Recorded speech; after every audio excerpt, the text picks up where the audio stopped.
যোৱা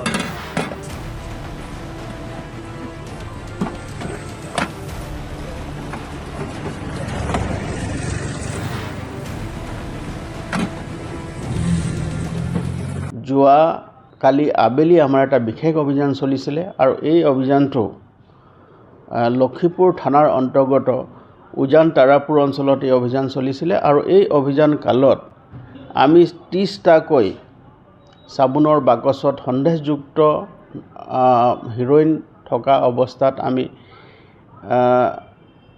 এটা গাড়ীৰ পৰা আমি জব্দ কৰোঁ।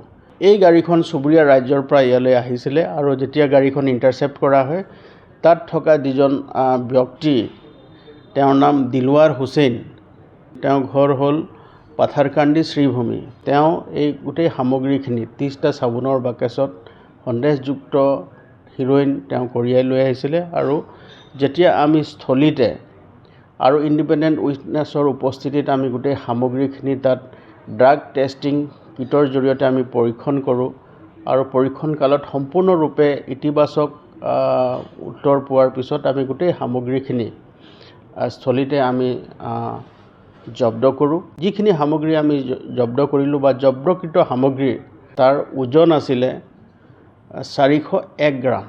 এই যিখিনি সামগ্ৰী আমি জব্দ কৰিলোঁ এই সামগ্ৰীখিনি চুবুৰীয়া ৰাজ্যৰ পৰা আমাৰ জিলাৰ মাধ্যমেদি ট্ৰেনজিট পইণ্ট হিচাপে ইয়াৰ পৰা